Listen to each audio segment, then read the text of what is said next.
मसीह यीशु में आप सबकी सलामती हो। मेरे अज़ीज़ों, आज जिस मौजू पर मैं बात करने वाला हूँ वो है रैप्चर। रैप्चर इंग्लिश ज़ुबान का लफ्ज़ है जिसका मतलब है उठाया जाना, और इसे यूनानी ज़ुबान में हरपाज़ो कहा जाता है। इसका मतलब है कि एकदम से उठाया जाना या गायब हो जाना। तो इसको बाइबल मुक़द्दस में हम देखेंगे कि बाइबल मुक़द्दस में रैप्चर के बारे में क्या सिखाती है बाइबल मुक़द्दस। इसके लिए हम हवाला देखेंगे पहला ग्रंथियों और उसका 15वां बाब और उसकी 51 और 52 आयत। यहाँ पर पौलुस रसूल कलीसिया को आखिरी वक्त के बारे में, जब खुदावंद यीशु मसीह आएंगे, उसके बारे में सिखाते हैं कि किस तरह से खुदावंद आएंगे और कलीसिया का खुदावंद के साथ मिलाप होगा। देखो, मैं तुमसे भेद की बात कहता हूँ, हम सब तो नहीं सोएंगे मगर सब बदल जाएंगे, और ये एक दम में, एक पल में पिछला नरसिंगा फूंकते ही होगा, क्योंकि नरसिंगा फूंका जाएगा और मुर्दे गैर फानी हालत में उठेंगे और हम बदल जाएंगे।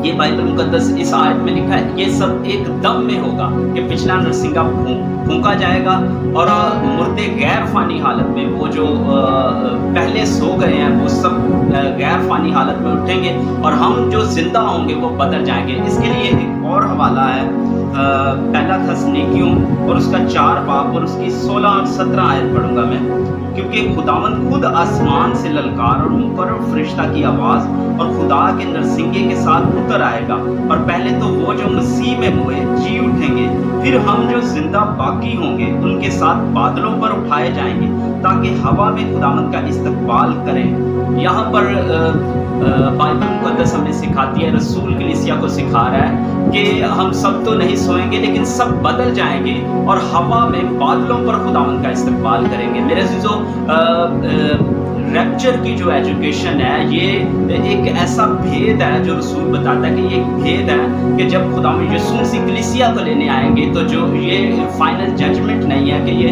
दुनिया का एंड नहीं है, बल्कि खुदावंद यीशु मसीह ने एक टाइम है जो खुदा बाप की तरफ से ठहराया गया है, जब खुदावंद यीशु मसीह आएंगे आसमान में, बादलों में आएंगे। यहाँ पर लिखा है और बादलों में हम उठाए जाएंगे और खुदावंद का इस्तकबाल करेंगे और यूं हमेशा खुदावंद के साथ रहेंगे। इसके बारे में मुकाशवा में भी एजुकेशन दी गई है। मुकाशवा 19 बाब में भी एक ज़ियाफ़त हो रही है, शादी की ज़ियाफ़त, बर्रा की शादी की ज़ियाफ़त है। वहाँ पर लोग जमा हो रहे हैं और उसके बाद लोग तख्तों पर बिठाए जा रहे हैं और उसके बाद 1000 साल बादशाही के लिए 1000 साल बादशाही ज़मीन पर आ रही है, जब खुदावंद यीशु मसीह आसमान से उतरेगा अपने हज़ारों फरिश्तेगान के साथ और मुक़द्दसीन के साथ आएगा।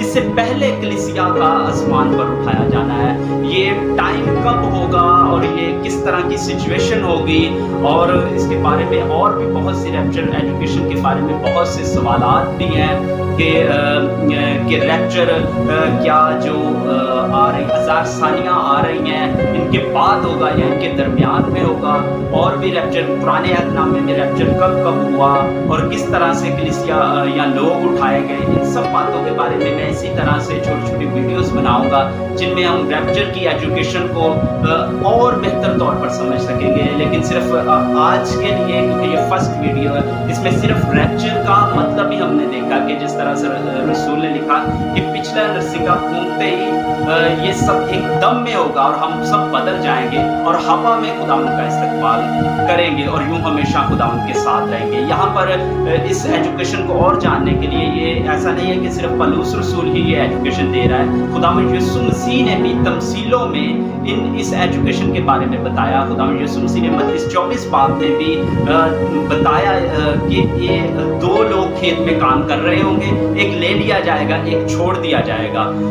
और इसी तरह लूका 17 बाब में भी खुदावंद यीशु मसीह ने सिखाया कि दो चक्की पीस रही होंगी, एक ले ली जाएगी, एक छोड़ दी जाएगी। 2 लोग एक चारपाई पर सो रहे होंगे, एक ले लिया जाएगा, एक छोड़ दिया जाएगा। इसी तरह खुदावंद यीशु मसीह ने 10 कुमारियों की तमसील में भी ये बात सिखाई कि 10 कुमारियां, लेकिन उनमें से 5 ले ली गई और 5 छोड़ दी गई, लेकिन ले वो ली गई जो जाग रही थी, जिनके पास तेल महफूज था। इसी तरह ये एजुकेशन बहुत लाजमी है, ये जो जिस टाइम में हम जिंदगी गुजार रहे हैं, ये इसी टाइम के बारे में सिखाया गया है सब कुछ, कि एकदम से किसी भी टाइम खुदावंद यीशु मसीह आ सकते हैं, वो अपनी कलीसिया को लेने के लिए आ सकती हैं, और जब कलीसिया उठाई जाएगी तो उसके बाद ज़मीन पर क्या होगा।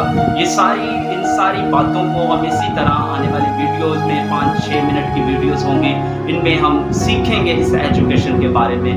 تو آپ ضرور کمنٹس میں اور اپنے خیالات اور کوئی سوال ہو تو آپ اس ایجوکیشن کے بارے میں آپ کر سکتے ہیں. اس سے مجھے بھی پتہ ہوگا کہ جو باتیں ہم سیکھ رہے ہیں ہم انہیں اور بہتر طور پر کر سکتے ہیں. سو خداوند آپ سب کو برکت دے، اس کلام کو سمجھنے اور اس پر عمل کرنے کی توفیق عطا کرے. خداوند یسوع مسیح کے نام سے آمین.